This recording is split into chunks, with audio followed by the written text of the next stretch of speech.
आजची व्याख्यान आदरणीय प्राध्यापक अशोक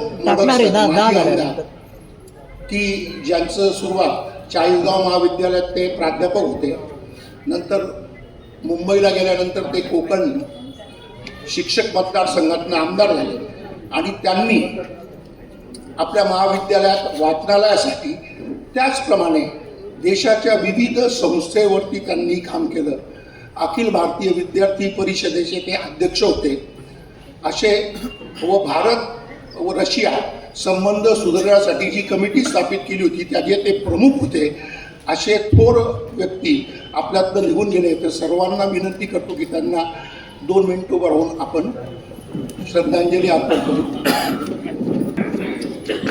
वाचनालयाच्या प्रथेप्रमाणे मुकुंदजी करंबेळकर, सचिव राजेशजी ठोंबरे व आजचे वक्ते आदरणीय श्री माधव कोलटकर सरजी व श्री मानवेंद्र जोगदेव पुणे यांना विनंती करतो की त्यांनी मंचावर यावं व डॉक्टर शुभांगी पुंडपात्रे यांनी पण मंचावर यावं व कार्यकारी मंडळाच्या सर्व सदस्यांनी दीप प्रज्वलनासाठी मंचावर यावं ही विनंती करतो.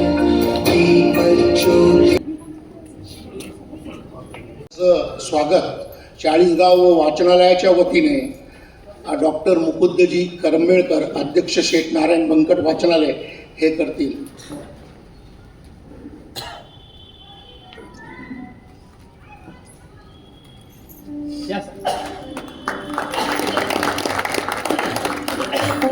श्री मानवेंद्र जोगदेव पुणे यांचं स्वागत वाचनालयाचे सचिव माननीय सत्वमित्र राजेशजी ठोंबरे हे करतील.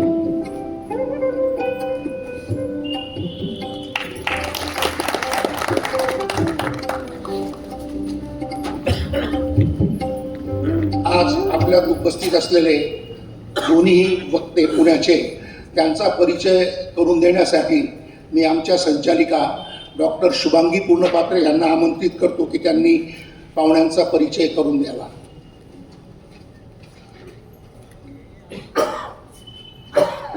नमस्कार. ह्या व्याख्यानमालेतलं दुसरं पुष्प आज आपण ओढतोय आणि ह्यासाठी आपण बोलवले मुक्तांगणचे कार्यकर्ते माधवजी कोल्हटकर आणि मानवेंद्र जोगदेव यांना. व्यसनाधीनता एक सामाजिक प्रश्न या विषयावर ते आपल्याशी आज हितगुज करणार आहेत. मला असं वाटतं की म्हणजे माझं हॉस्पिटल असो किंवा चाळीसगावमध्ये अशी एखादी कुठलीही संस्था किंवा एखादं मोठं युनिट आपल्यापैकी कोणी चालवत असतील तर त्यांना व्यसनाधीनता याची ग्रॅव्हिटी ऑफ सिच्युएशन काय आहे की समाजामध्ये कितीही पेरलेली आहे. आणि मग व्यसनाधीनता ही आपल्याला प्रामुख्याने दिसेल ती दारूची, पण मला असं वाटतं की त्याच्या पुढे जाऊन आता यंग जनरेशनमध्ये न जाणू कोणत्या गोष्टींची व्यसनाधीनता, इझिली अवेलेबल असणारे ड्रग्ज आणि ह्या सगळ्या व्यसनाधीनतेवर काम करणारी ही संस्था मुक्तांगण जी पुण्यामध्ये आहे, विश्रांतवाडी इथे त्यांचं युनिट आहे आणि खूप प्रकारे ही संस्था व्यसनाधीन व्यक्तींना मदत करते. बेसिकली व्यसनाधीनता हा एक आजार आहे आणि तो बरा होऊ शकतो. ह्या मानसिकतेने काम करणारी ही संस्था, या संस्थेचे कार्यकर्ते. ही संस्था 1986 पासून पुण्यामध्ये कार्यरत आहे आणि मुक्ता पुंतांबेकर जी अनिल अवचटांची मुलगी आहे ती ह्या संस्थेचं काम सध्या बघतीये आणि मुक्ता मैत्रिणी म्हणू शकतो, पण मुक्ताच्या अनुषंगाने आपल्याला आज हे त्यांचे 2 कार्यकर्ते इथे उभे आपल्या सोबत आहेत आणि त्या संस्थेचं कार्य तसंच व्यसनाधीनतेबद्दल जनजागृती व्हावी यासाठी या संस्थेचं हे काम मला असं वाटतं खूप मोलाचं आहे. थोडक्यात या दोघांचा परिचय जे आपल्याशी आज हितगुज करणार आहेत. माधवजी कोल्हटकर हे मुक्तांगण व्यसनमुक्ती केंद्रात गेल्या 16 वर्षांपासून समुपदेशक म्हणून कार्यरत आहेत. ठाणे, नाशिक, अमरावती, चिपळूण, दापोली आणि अशा खूप महाराष्ट्रातल्या वेगवेगळ्या गावातून रुग्णमित्रांना त्यांनी व्यसनातून बाहेर काढण्यासाठी अगदी पाठपुरावा केला आहे.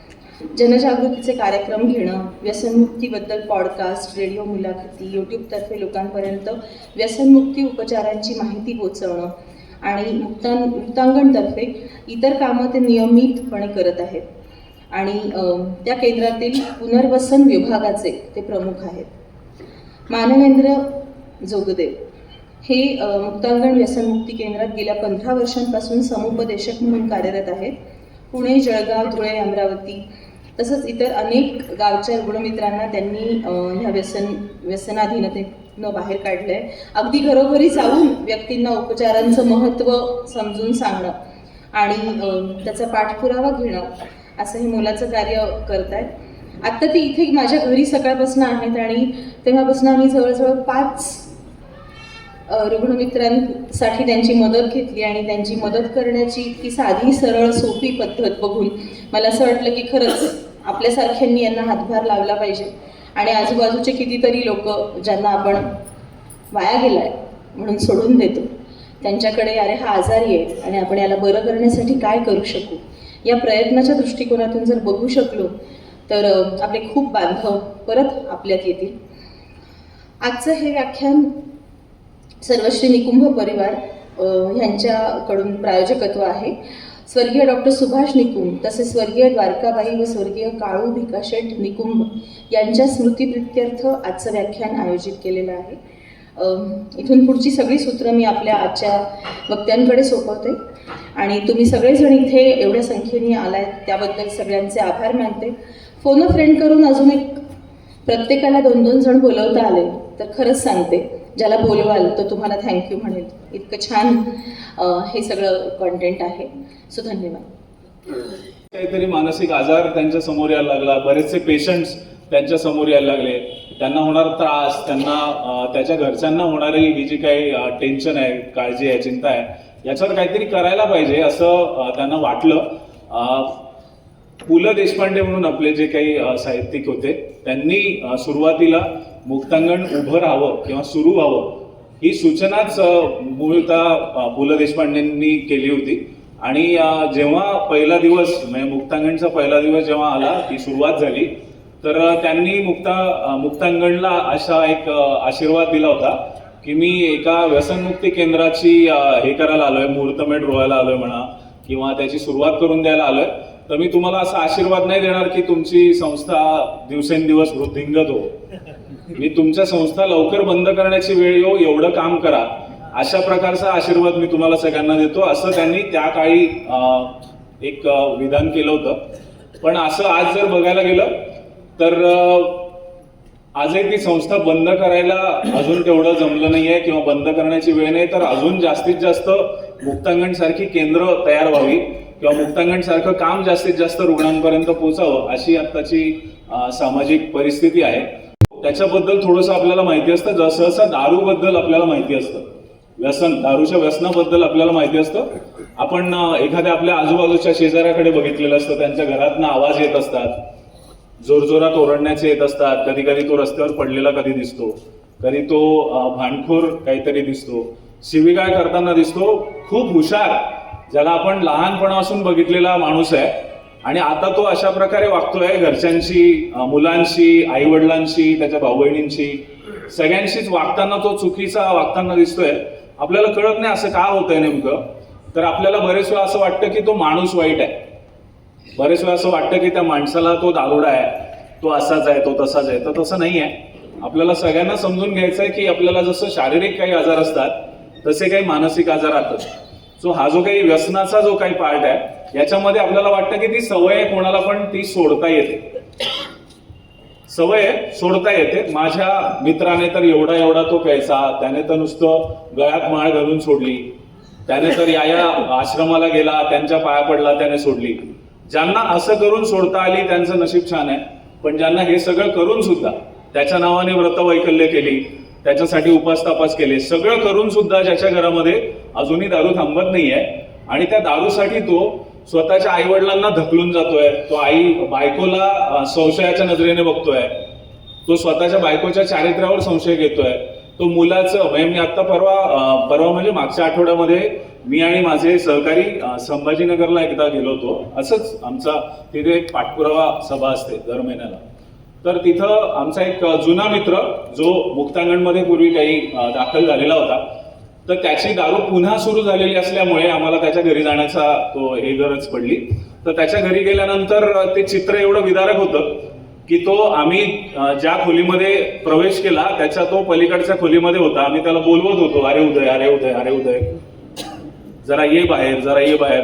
पण तो काही यायला तयार नव्हता. आम्ही आतमध्ये गेलो. आतमध्ये गेल्यानंतर तो माणूस असा एका बेडवर आडवा पडलेला आहे. त्याच्या तोंडातनं लाळ गळते आहे. तो अशा घाण अवस्थेमध्ये पडलेला आहे आणि तो मध्येच बायकोला शिवीगाळ करतोय. तो चुकीच्या अवस्थेमध्ये पडलेला आहे. त्याच्या समोर दारूची बाटली पडलेली आहे. त्याच्या समोर एक थुंकण्यासाठी एक चांगलं चित्र आहे, खूप छान चित्र आहे काय. पण हे चित्र माझ्या घरी नाही तोपर्यंत मला त्याची गंभीरता म्हणा किंवा त्याच्याबद्दल काही काम करावं असं वाटत नाही. माझ्या जर नातेवाईकांपैकी जर असं काही कोणी असेल तर कदाचित मला असं वाटू शकतं. पण माझं म्हणणं हे आहे की सगळ्यांना वाटावं आणि सगळ्यांनी याच्यात कामामध्ये उडी घ्यावी असं आमचं अजिबात म्हणणं नाही. पण आपल्या घरापर्यंत हे व्यसन पोहोचू नये इतकं तर नक्कीच आपण करू शकतो. आणि सामाजिक प्रश्न आहे का नाही आहे हे आपल्याला दिसतंय. आता निवडणुका येत आहेत जवळ, बरोबर आहे. निवडणुका येत आहेत. निवडणुका जिंकण्यासाठी काय गोष्टी कशासाठी वापरल्या जातात, कशा प्रकारे वापरल्या जातात आणि त्याच्यासाठी मरमरून माणसं कशी स्वतःचं मत विकतात हे सगळं आपण बघत असतो. पण त्याच्यामध्ये आपल्याला त्याचं फारसं काय आपल्या अंडर कंट्रोल भाग नसतो. सो आता मी काही मुद्दे इथे तुम्हाला सांगण्याचा प्रयत्न करीन.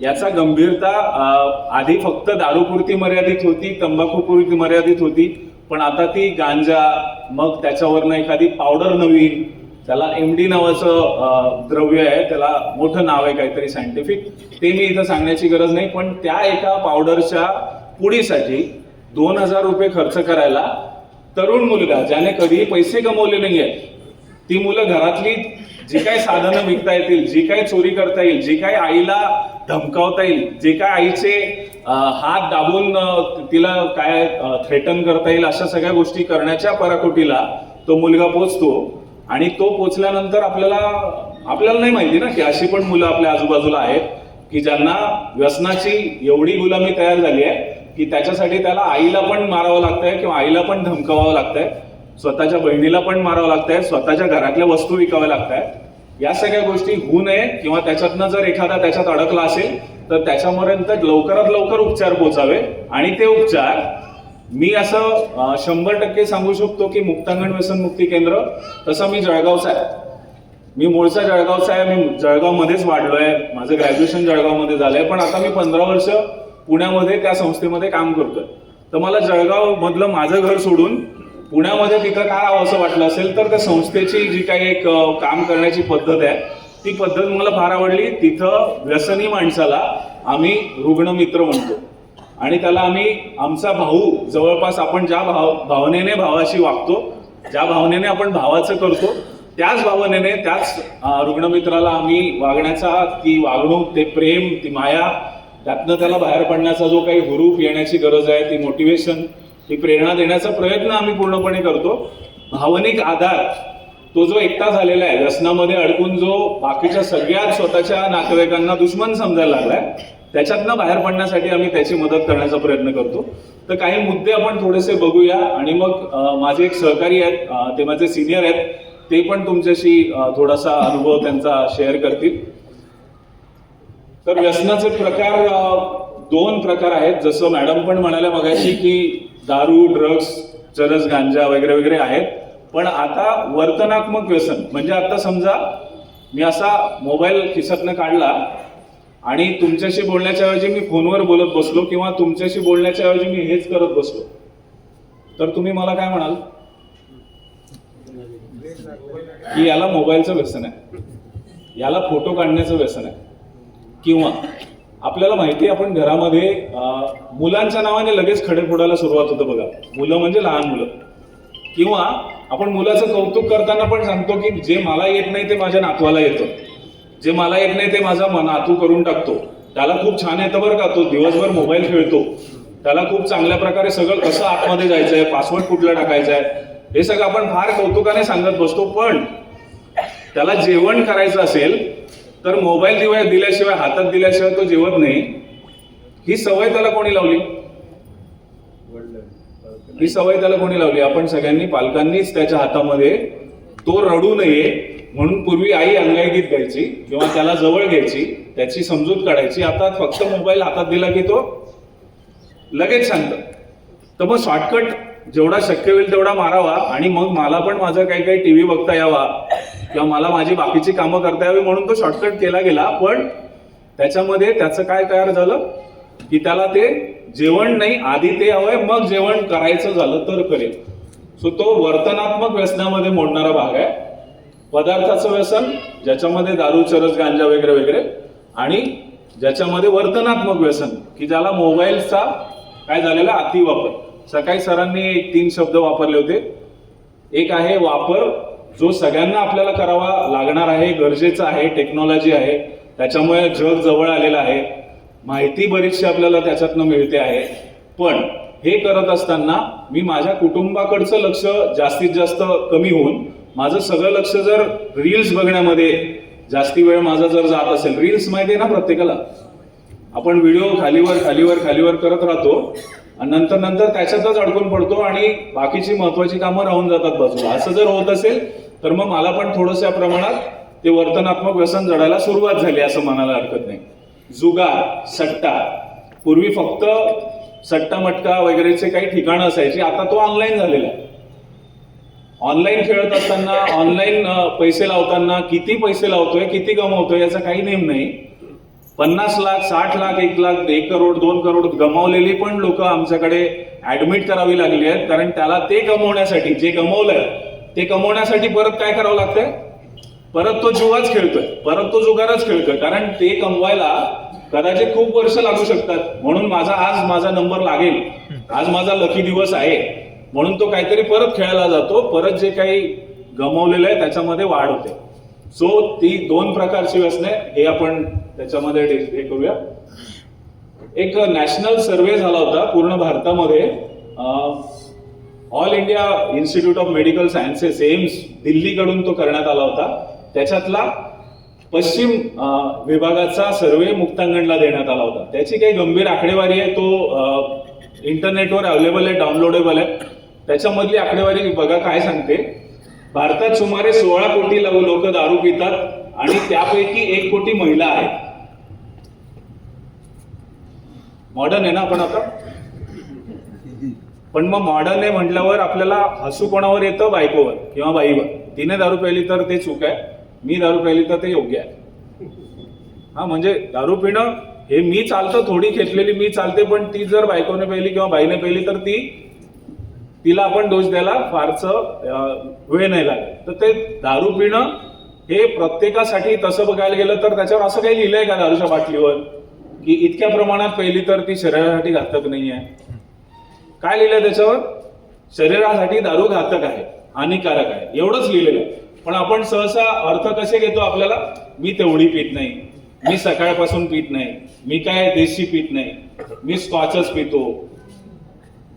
हा ना, आपण काय करायचा प्रयत्न करतो की माझं पिणं तेवढं कसं नुकसानदायक नाहीये, अशीच सुरुवात होते. लक्षात घ्या, पिणारा, कुठलाही व्यसन करणारा आज व्यसन करायला सुरुवात केला, उद्या लगेच त्याच्यामध्ये अडकला, लगेच त्याच्या जीवनावर परिणाम व्हायला सुरुवात झाली, असं होत नाही.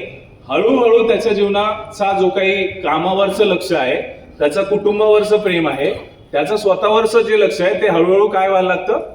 डायव्हर्ट व्हायला लागतं. तो स्वतः हळूहळू एकटा पडायला लागतो.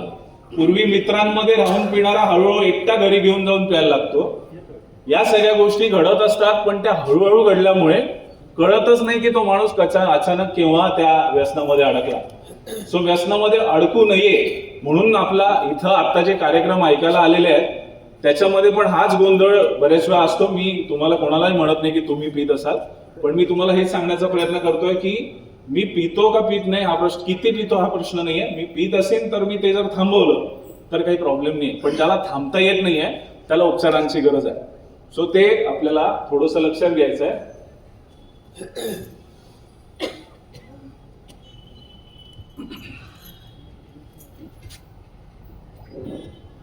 हे आता मी जसं मगाशी म्हणालो की आपल्याला व्हिडिओ गेम्स आणि इंटरनेट, आपण त्याच्यामध्ये वेगळ्या प्रकारे अडकलेले आहोत, मुलं त्याच्यामध्ये वेगळ्या प्रकारे अडकलेली आहेत. तुम्ही समजा एखाद्या बस स्टॉपवर गेलात तर किती मुलं एकमेकांशी बोलताना तुम्हाला दिसतात आणि किती मुलं अशी डोकं खाली मोबाईलमध्ये असतात? किती मुलं तुम्हाला तुमच्याशी बोलताना जाणवतात आणि किती मुलं याच्यात दिसतात? फक्त मुलं नाही, मुली पण नाही, माणसं पण आणि वयस्कर पण. कारण त्यांना ते काय झालेलं आहे, हळूहळू त्याची सवय जास्ती झालेली आहे अतिवापराची. सो तो भाग आपल्याला लक्षात घ्यायला पाहिजे. पूर्वी जे आपण बसमध्ये बसल्यावर एकमेकांशी तू कुठला, मी कुठला, तुमचं गाव कुठलं, माझं गाव कुठलं, या गोष्टी करायचो आणि हळूहळू मैत्री पण व्हायची आणि त्यांच्या पुढे जाऊन आपण एकमेकांना कॉन्टॅक्ट पण करायचो. आता एकमेकांकडे बघायला पण आपल्याला वेळ नसतो, कारण आपण याच्यामध्ये असतो नाही तर याच्यामध्ये असतो. माहितीये ना, हे माहितीये ना बऱ्याच लोकांना, आता याच्यामध्ये नाही तर याच्यामध्ये. सो मग याच्यामध्ये असू तर मग एकमेकांशी बोलणं कमी होणार. एकमेकांशी बोलणं कमी झालं तर काय कमी होणार? एकटेपणा वाढणार, बरोबर आहे. आणि एकट्या जेव्हा समस्या येतात तेव्हा जर मी मित्र कमावलेले नसतील, फेसबुक माहितीये ना तुम्हाला सगळ्यांना ऐकून, काही लोकांना फेसबुक, बऱ्याच जणांचे अकाउंट पण असतील, त्याच्यावर माझे 7,000 8,000 मित्र आहेत. 8,000 मित्र आहेत माझे त्याच्यावर. त्यांचे वाढदिवस कधी असतात हे पण फेसबुकच सांगतं. पूर्वी आपण लक्षात ठेवायचो, आता मला फेसबुकने सांगावं लागतं तर मला लक्षात राहत आहे. अजून एक गोष्ट म्हणजे त्याच्यावर 7,000 आहे आणि इथं माझ्या 7ही समोर नाही आहेत. 7,000 मित्र फेसबुकवर आहे, समोर 7 पण नाही आहेत जी माझ्या वेळेला मदतीला येतील. का नाही आहेत? कारण मी त्यांच्याशी फिजिकली भेटत नाहीये. आता कोविड आहे का माहितीये ना, कोरोना माहितीये ना, येऊन गेला आहे का आता? तरी आपण भेटत नाही आता लोकांना, तरी आपण तेवढे एकमेकांसोबत मिक्स होत नाही. हा, बरीच पार्टीला वगैरे वगैरे भेटतो आपण, पण त्याही कमी झाल्या. डबा पार्टी आपण अजूनही गावाच्या पातळीवर त्यातल्या त्यात भेटतो, पण मग गावाच्या वरनं जेव्हा ते शहराच्या पातळीवर जातं तेव्हा ते कुठल्या पार्टीला भेटतात? शहरामध्ये कुठल्या पार्टीला भेटतात? मग जास्ती करून ती असेल तरच भेटतात. पोह्याला बोलवलं, पोहे म्हणजे सकाळी नाश्त्याला बोलवलं तर येत नाहीत मित्र माझे, पण संध्याकाळी त्यांचा एकमेकांना ग्रुपवर फोन येऊ दे, काही पण काम असू दे ते येणार, किती लांब असू ते येणार. पण पोहे खायला अरे फार लांब आहे, नाश्त्याला यायला फार लांब आहे, प्यायला यायला फार लांब नाही. सो हा बदल समाजामध्ये घडलाय की त्या सगळ्या गोष्टी व्यसनाच्या जर असतील तर यायला जान हाजीर आहे. मग ते मोठे मोठे फिलॉसॉफिकल हे पण त्याच्यामध्ये येतात ना, तत्वज्ञान, मग ते गालिब होतात सगळे त्यावेळेला. तर ते आपल्यामध्ये हे बदल व्हायला सुरुवात होते. आणि तीच जी मित्रमंडळी मी म्हणतोय की जी दारू प्यायला एकमेकांना भेटायला तयार असतात. पूर्वी आम्ही सगळे जे जण होतो ते आम्ही जे रूम पार्टनर होतो ते सगळे सिंहगडाला जायला दर रविवारी जायचो, तोरण्याला जायचो, राजगडाला जायचो, रायगडाला जायचो टू व्हीलरवर. आता मी नुसतं पुण्यामध्ये एक छोटीशी टेकडी आहे पर्वती, त्या टेकडीवर जायला पण लोक येत नाहीत आता. नको रे, जाऊ दे रे, फार लांब रे, फार चढायला लागतं रे. पूर्वी चढवता, पण तेच दारू प्यायला बोलवा 100% आला. म्हणजे माणसाचं स्वतःच्या शारीरिक जी काय ताकद आहे ती व्यसनामुळे हळूहळू कमी होत जाते, कॉन्फिडन्सही कमी होत जातो. पण त्याला असं वाटतं की त्याचा कॉन्फिडन्स वाढतोय. हे 3 काही गैरसमज आहेत, महत्वाचे काही गैरसमज असतात दारूबद्दल. मला खूप टेन्शन आहे हो म्हणून मी पितो, बायको फार कटकट करते म्हणून मी पितो. आणि बरेच वेळा घरामध्ये असंच मानलं जातं की बायको याची लग्न झाल्यापासून आज जास्ती प्यायला लागला. म्हणजे दोष कोणाला दिला बरं? महिलेला किंवा आईला दोष दिला की आईने संस्कार नाही केले म्हणून तो असा बिघडला. म्हणजे झटकून टाकली ना त्या माणसाने, स्वतःची जबाबदारी झटकून टाकली.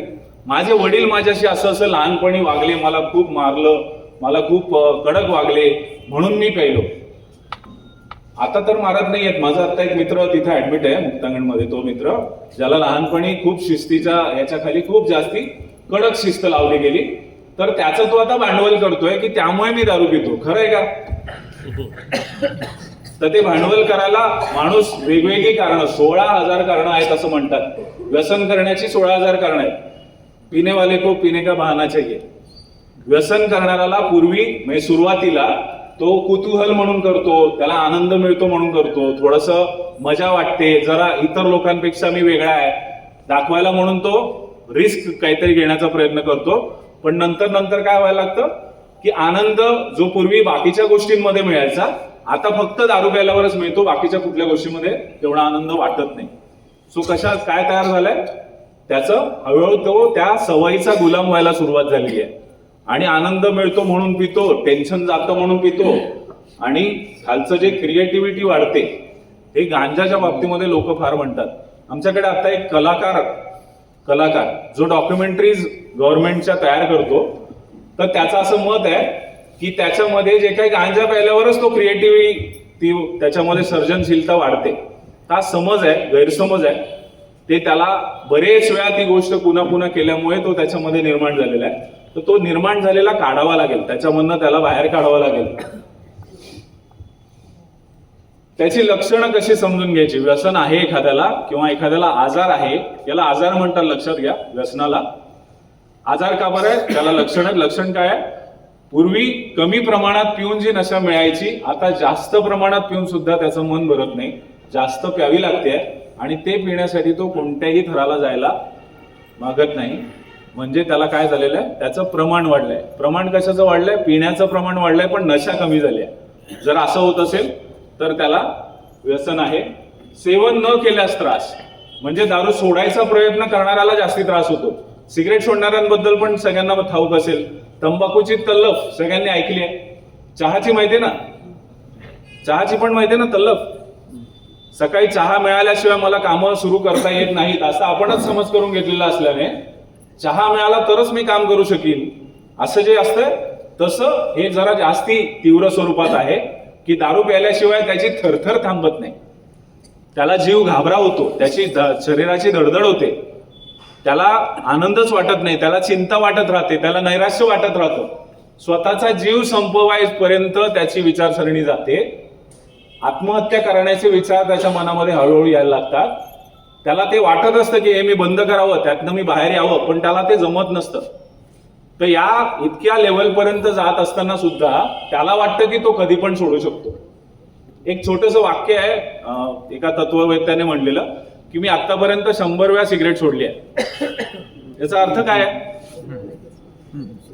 100 वेळा सिगरेट सोडली याचा अर्थ मी 101 वेळा ती परत प्यायला मला इच्छा होते, आणि मी प्यायला लागलो की मला ती परत थांबवता येत नाही. हा आजार तसाच आहे. हा बरा नाही होत पूर्णपणे. जर त्याने बंद केली तर काही दिवस त्याचा परत काय होतो, त्याला वाटतं की आता माझी सुटली, त्यामुळे आता मी थोडीशी परत प्यायला काय हरकत आहे. आता मी 4 महिने तर बंद केली होती, कुठेही न जाता, कोणत्याही डॉक्टराचं औषध न घेता, मग मी सोडू शकतो ना. मग आज थोडीशी घेतली तर काय हरकत आहे. असं करायला गेला परत तो त्याच सापळ्यामध्ये अडकतो, परत तो तेवढे दिवस पित राहतो, परत त्याला सोडायला त्रास होतो. म्हणून हा विचारांचा आजार आहे, हा फसवा आजार आहे म्हणतात, हा घोटाळ्यात टाकणारा आजार आहे. की आपल्याला सकाळी शपथ घेतलेला माणूस, सकाळी शपथ घेतलेला, शब्द देतो तुला, तुझ्या डोक्यावर हात ठेवतो, तो माणूस सकाळी शपथ घेताना खरं बोलत असतो, मनापासून बोलतो, तो रडतो आपल्या समोर. ते रडून सुद्धा आपल्याला वाटतं की तो आता सोडणार, आता तो बंद करणार, आता तो हातही नाही लावणार, असं पूर्ण पटतं आपल्याला. तो संध्याकाळी दारू पिऊन येतो परत घरामध्ये. संध्याकाळी दारू पिऊन आला की आपल्याला वाटतं हा माणूस खोटा आहे, खोटारडा माणूस आहे. तो माणूस खोटारडा नाही आहे. तो माणूस त्या चक्रामध्ये अडकलेला आहे. तो शब्द जो दिलेला आहे तो पाळू शकत नाही आहे. का पाळू शकत नाही? कारण त्याला शरीर मागणी करत आहे. आणि हे शरीर मागणी कशा प्रकारे दिसते? तर जीव घाबरा होणे, खूप अंग दुखणे, किंवा छातीत दडदड होणे, मरतो की काय इतपत घाबरा होतो. ते हे सगळं होण्यापेक्षा थोडीशी घेऊन टाकूया असं ते सारखं तो करत बसतो. हे दारूच्या बाबतीतही आहे, ड्रग्सच्या बाबतीतही आहे. ती पावडर जी मी मगाशी म्हणालो, ती पावडर घेतली की खूप 7वे आसमान पर आनंद असल्यासारखी फिलिंग डोक्यामध्ये येते. त्या तेवढ्याशा पावडरमुळे तो माणूस 2-2, 3-3 दिवस झोपू शकत नाही, आणि त्याला त्यामुळे ते छान वाटतं. आता लहान मुलाला, लहान म्हणजे समजा तो आता 10वीत आहे, पुढे 11वी 12वी, जसं असं तो मोठा होत जातो तसं तसं आजूबाजूला त्याला बऱ्याच गोष्टी दिसतात, त्या आकर्षित करतात त्याला. आणि हे आकर्षणामध्ये कधी कधी आजूबाजूचे मित्र म्हणतात करके देख भारी लागताय, करून बघ मजा येते फार. मग तो करून बघतो. मग करून बघितल्यावर काय होतं, त्याचं काय होईल करून बघितल्यावर सांगा? तो व्यसनाचा पदार्थ एवढा स्ट्रॉंग आहे की त्याला लगेच त्याचं पुन्हा ते घ्यावंसं वाटतं, पुन्हा त्याला ते फुकटात देणारा, लक्षात दे ते पूर्ण सर्कल आहे. त्याला कसं अडकवायचं आहे, त्या व्यसनाधीन कसं बनवायचं आहे ड्रग्सचा, हे पूर्ण सर्कल आहे. स्मगलिंग त्याची सगळ्याची होते ना, इल्लिगल असून सुद्धा होते. मग त्याला सुरुवातीला फुकट दिलं जातं, एकदा त्याला सवय लागली की तो त्याच्यासाठी काही विकेल. मग तो घरातलं काही चोरेल, ती सगळी सायकल तशी हे केली जाते. हे होऊ नये म्हणून आपल्याला मुलांशी बोलताना आपण काय करतो, बरेच वेळा टाळतो ना आपण, जाऊ दे कशाला, त्याच्याशी बोललं तर त्याला जास्त माहिती मिळेल, मग तो लगेच व्यसनी होईल, म्हणून आपण त्याशी या विषयावर बोलतच नाही. त्याच्याशी या विषयावर बोललो नाही तर जास्ती प्रॉब्लेम्स आहेत का बोललो तर जास्ती प्रॉब्लेम्स आहेत? बोललो नाही तर का बोललो तर? खरं तर बोललो नाही तर प्रॉब्लेम आहे, कारण त्याला ते गुगलवर कळणारच आहे की, त्याला ते नको त्या मित्रांकडनं कळणारच आहे. पण त्याच्याशी मी जर याबद्दल संवाद साधलेला असला व्यवस्थित, तर तो शक्यता कमी आहे त्या याच्यामध्ये अडकण्याची. त्यामुळे ते एक भाग महत्वाचा आहे. दारूमुळे काय काय घडतं, अजून एकदा पुढे जा, अजून एक फोटो बघितला, हा लिव्हरचा फोटो आहे. सिरोसिस म्हणतात त्याला. लिव्हरला सूज येऊन त्याला जखमा होतात आणि या जखमा झाल्यानंतर कधी कधी ते फुटतं आणि त्याचा जीव जातो. अजून कुठे काय मला झालंय, मला फक्त डॉक्टरांनी असं सांगितलं, किंवा तो माणूस त्या चक्रामध्ये एवढा अडकतो की नंतर त्याला वाटायला लागतं की डॉक्टर ना पैसे कमवण्यासाठी मला जरा जास्ती घाबरवतोय. हा, असं तेच समज करून घेतात की ते त्यांना ना जास्ती तुमच्याकडनं पैसे उघडायचे म्हणून ते तुम्हाला सांगतायत. तर असं नाहीये. तो तुम्हाला रिपोर्ट बघून सांगतोय की तुमच्या लिव्हरवर जखमा झाल्यात, तो तुम्हाला ते रिपोर्ट बघून सांगतोय की फॅटी लिव्हर आहे. तर त्याच्यामध्ये मग परत काय होतं माणसाचं, तेवढे दिवस थांबतो माणूस, नको बाबा जीव जाईल, तेवढे दिवस थांबतो. नंतर परत थोडंसं लिव्हर नॉर्मल झालं की परत त्याचं मन म्हणायला लागतं की आता थोडीशी पिऊया. सो हा खूपच भयंकर आजार आहे की त्याला पुन्हा पुन्हा पुन्हा पुन्हा असा कॉन्फिडन्स येतो की त्याला आता थोडीशी पिता येईल पुन्हा. सो म्हणून त्याला कशाची गरज आहे, सतत उपचारांची फार जास्ती गरज आहे. तंबाखू किती सोपं आहे ना व्यसन हे. अनोळखी माणूस पण देऊन टाकतो, जरा देता का म्हटल्यावर, आहे ना, काही पैसे पण मागत नाही. सो लक्षात घ्या, त्याची ताकद, तंबाखूची ताकद ही दारूपेक्षा जास्त आहे. एक वेळ माणूस दारू सोडायला तयार होतो पण तंबाखू सोडायला मागत नाही. अजून माझा मेंदू सांगत नाहीये, अजून मला तेवढा काही त्रास नाहीये, मी काय दिवसातनं 3दाच खातो, फक्त सकाळी नाश्त्यानंतर, दुपारच्या जेवणानंतर आणि रात्रीच्या जेवणानंतर. त्याने एवढं काय होणार? मी कमी वेळा खातो म्हणजे काही होणार नाही, हा गैरसमज आहे. मेडिकली तुम्ही कितीही वेळा खाल्लं, एकदा खाल्लं, दोनदा खाल्लं, तीनदा खाल्लं, तरी तुम्हाला कॅन्सर होऊच शकतो. तुमच्या तोंडाचं आरोग्य खराब होऊच शकतं. आणि हे तोंडाचं आरोग्य खराब झाल्यानंतर कितीही तुम्ही डेंटिस्टकडे जा, नुसतं क्लीन करून घेतल्याने तो पांढरा चट्टा जर आला, पांढरा चट्टा माहितीये तुम्हाला, जिभेवर समजा पांढरा डाग आला तर ती कॅन्सरची सुरुवात असू शकते. आणि मग एकदा तंबाखू खाऊन खाऊन झालेला कॅन्सर, तो जर 4थ्या स्टेजला कळला तर माहिती ना आपल्याला, 4थ्या स्टेजला कळलेला कॅन्सर जास्ती करून बरा होत नाही. सो त्याला आपण तंबाखू बद्दल, कुठल्याही व्यसनाचा पदार्थ हा घातक असतो आणि त्याच्यापासून लांब राहायला. कोणाचं अनुकरण करून शिकतात तंबाखू खायला? आजूबाजूला बघूनच शिकतात ना. जर माझ्या घरात जवळचा कोणी, माझे काका खातायत, वडील खातायत, आजोबा खातायत किंवा मित्र खातायत, तर ते असंच एकमेकांपासून एकमेकांपर्यंत पसरत जातं. आणि आपल्याला सगळ्यांना एक सवय असते, आपण एकाने ऐकतो दुसऱ्याने सोडून देतो. जोपर्यंत आपल्याला कॅन्सर होत नाही तोपर्यंत आपण ते अजून काय आपल्याला नाहीये असं करून त्या गोष्टी सोडून देतो. सो तसं नको आपण करूया. आपल्याला पण लक्ष ठेवायचं आहे की आपल्याला आजूबाजूला कोणी असं असेल तर त्याला यातनं बाहेर पडायला मदतीची गरज आहे, उपचारांची गरज आहे. हे फेविकॉल, फेविबॉन्ड असे जे काही सोल्युशन्स असतात, ज्याने आपण पंक्चर गाडीचं चिकटवलं जातं, त्या ट्यूब मध्ये जी सोल्युशन असतं त्या सोल्युशनचं पण व्यसन केलं जातं.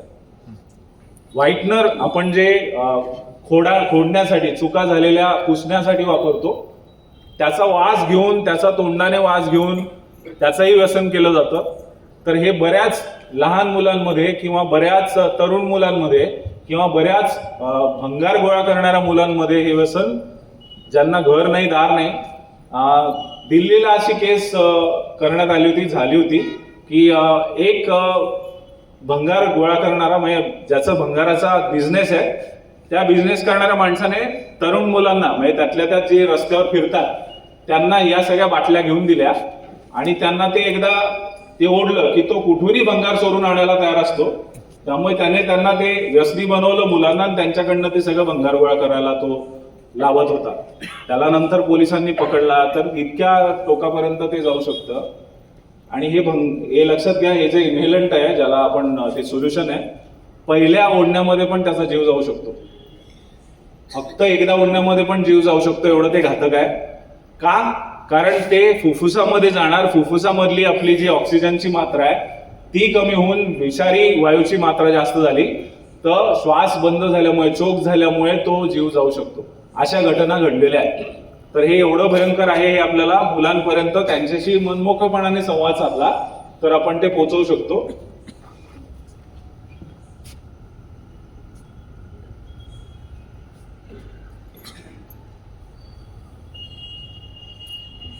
गांजा ओढल्याने लक्षात घ्या, गैरसमज खूप पसरवण्यात आलेला आहे.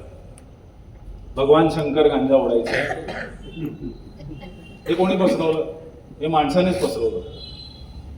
कोणी बघितलं? आपण नाही बघितलं, पण ते फोटो, त्याचे चित्र, किंवा गजानन महाराज पण ओढायचे, मग मी काय हरकत आहे? हा, म्हणजे हे सगळं आपणच ऍक्च्युअली शिकू. मी कोणा गजानन महाराजांबद्दल बोलत नाहीये. हे माणसांनी उगाच त्या गोष्टीला बढावा देण्यासाठी म्हणून करून घेतलेल्या गोष्टी आहेत. सो त्यामुळे आपल्याला जर काहीतरी चांगले संस्कार करायचे असतील तर त्यांच्या चांगल्या गोष्टी आपण त्यांच्यापर्यंत पोहोचवणं गरजेचं आहे, ना की गांजा. सो गांजामुळे काय काय घडू शकतं? तर सगळ्यात पहिली गोष्ट, मेंदू भ्रष्ट होऊ शकतो. आपली विचार करण्याची ताकद पूर्णपणे भ्रष्ट होऊ शकते. तो वेड्यासारखा वागू शकतो. त्याला भयंकर भास होऊ शकतात.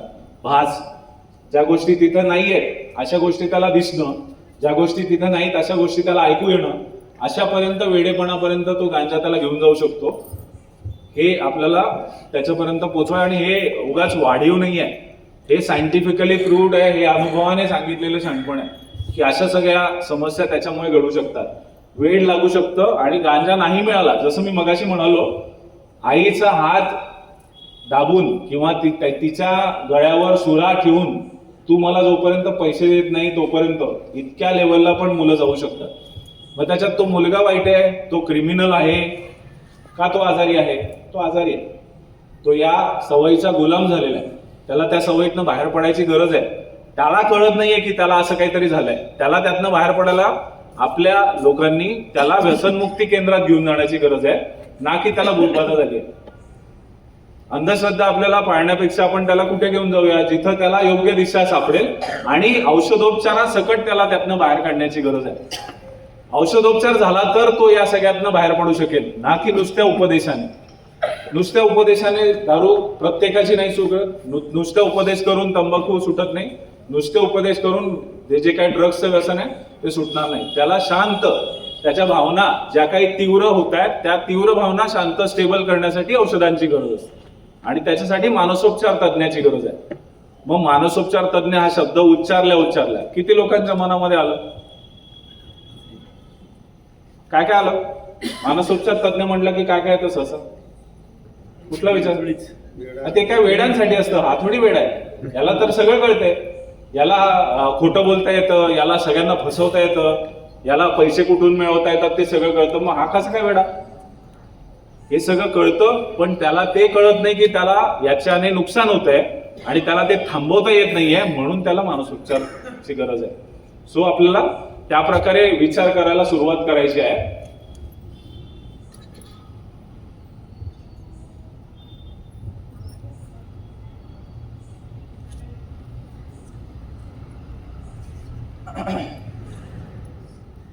रजनीगंधा सगळ्यांनी ऐकून माहिती असेल. कुठल्याही प्रकारचा जो पान मसाला असतो त्या पान मसाल्यामध्ये मिक्स करून एक पांढऱ्या कलरची पावडर खातात. हा, तर मग ती खाल्ल्याने काय काय होतं? ती खाल्ल्याने मजा येते, ती खाल्ल्याने छान वाटतं, लय भारी असते, असे सगळे जे विचार एकमेकांमध्ये करून पसरवले जातात. सो त्या विचारांना आम्ही प्रयत्न हा करत असतो की शाळांमध्ये जाऊन, कॉलेजेसमध्ये जाऊन अशा व्याख्यानांना येऊन हे सगळे गैरसमज दूर करावे. त्याचा मेंदू त्याच्या बाकीच्या ज्या भावना आहेत, आनंद, दुःख, चिंता, भीती, या सगळ्या आपल्याला पण आहेत, त्या व्यक्त कशा करायच्या किंवा त्या अनुभवायच्या कशा, याच्यासाठी कुठल्याही पदार्थाची गरज आहे का सांगा? व्यसनाच्या पदार्थाची गरज आहे का? नाही. पण नंतर ती सवय निर्माण झाल्यामुळे त्याला ते त्याच्या विना जमत नाही. त्याच्या विना आनंद वाटतच नाही, म्हणून तो त्याचा हे होण्याची शक्यता आहे. त्यामुळे सरासरी किती वयोगटामध्ये व्यसन असेल असं वाटतं तुम्हाला? सरासरी किती वयोगट असेल व्यसन करायला सुरुवात करण्याचा किंवा त्याचा व्यसनाधीन होण्याचा? जेवढ्या लवकर सुरुवात तेवढ्या लवकर तो व्यसनाधीन होण्याची शक्यता जास्त. मेंदूची वाढ होण्याच्या अगोदर जर त्याला व्यसनाच्या कुठल्याही पदार्थाला एक्सपोज केलं गेलं, त्याच्या समोर तो दिला गेला, तर तो लवकर व्यसनी होण्याची शक्यता आहे. त्यामुळे त्याला लवकरात लवकर जर त्याच्याशी या विषयावर बोललं गेलं, जेव्हा त्याला समजायला सुरुवात झाली आहे, जनरली आपण त्याला कौमार्यावस्था म्हणतो, 12व्या वयापासून ते 13व्या वयापासून 10व्या वयापासून, तर आपण त्याच्याशी हळूहळू चांगल्या स्टोरी स्वरूपात, कुठल्या तरी छोट्याशा उदाहरणाच्या स्वरूपात असं हळूहळू बोलायला त्याच्याशी सुरुवात करू शकतो, जेणेकरून त्याला त्याच्याबद्दल काहीतरी करण्याच्या अगोदर तो तयार असेल की हे करायचं की नाही करायचं. औषधांचा गैरवापर. औषधं जी गोष्ट आपल्याला आपल्याला समजा काहीतरी अंगाला काहीतरी दुखतंय आणि ते दुखतंय म्हणून आपण एखादी पेनकिलर खाल्ली, तर त्याच्याने ते आपलं दुखणं कमी होतं. पण नंतर छोटंसं दुखलं घा पेनकिलर, छोटंसं दुखलं खा पेनकिलर, किंवा थोडासा ताप आला खा कॉम्बिफ्लॅम, थोडंसं काहीतरी झालं घे लगेच अँटासिड. अशी स्वतःला औषधं देण्याची जी काही सवय बऱ्याच लोकांना लागलेली असते, किंवा आयोडेक्स किंवा अमृतांजन, झोपच लागत नाही त्याशिवाय, झंडूबाम, सर्दी नसते झालेली पण मला ते नाकाला लावून बघितलं की मग छान झोप लागते. म्हणजे काय तयार झालंय? डिपेंडन्स तयार झालाय, त्याच्यावर अवलंबून राहायला सुरुवात झाली आहे. तर ते कुठल्याही गोष्ट जी मला लागतेच आहे ते माझं व्यसन आहे. मला मोबाईल पण बाथरूमला जाताना लागतोय, उशाशी लागतोय, उठल्या उठल्या मी तोच बघतोय, तर मग मोबाईलचं पण मला व्यसन आहे. सो मला ते त्याच्याकडे थोडंसं जास्त लक्ष देणं गरजेचं आहे. महिलांमध्ये वाढतं प्रमाण, जसं मगाशी मी म्हणालो की पूर्वी फक्त पुरुषांमध्ये होतं, आता बऱ्याच वर्षापासून महिलांमध्ये पण वाढतं आहे. आता मी 31st रील पाहिलं, त्याच्यामध्ये बँगलोरचं काहीतरी दाखवत होते आणि काही महिलांना असं पोलीस महिला उचलून घेऊन जात आहेत, असं रस्त्यावरनं घेऊन जात आहेत. सो ते मॉडर्नायझेशनचं चुकीचं केलेलं काय आहे, कन्क्लुजन, निष्कर्ष काढलेला आहे की मी मॉडर्न झाले आहे म्हणजे मला वाटेल मनाला ते आम्ही गोष्टी करायला फ्री आहे असं नाही, किंवा मला मॉडर्न आहे हे दाखवण्यासाठी जर दारू प्यावी लागत असेल तर खरं तर काही गरजेचं नाही आहे. सो मॉडर्न होण्यासाठी विचार मॉडर्न झालेत का एवढंच महत्वाचं आहे, आणि माझ्या कृती मॉडर्न झाल्यात का तेवढंच महत्वाचं आहे. तर तो एक भाग आपल्याला सगळ्यांना लक्षात घ्यायचा आहे की आपल्याला ही सामाजिक जाणीव निर्माण करायची आहे की मॉडर्न होण्यासाठी कुठल्याही व्यसनाचा पदार्थ करण्याची गरज नाहीये, तर चांगलं काम करणं किंवा चांगलं संस्कारी वागणं किंवा चांगला माणूस बनणं एवढं पण पुरेसं आहे मॉडर्न होण्यासाठी.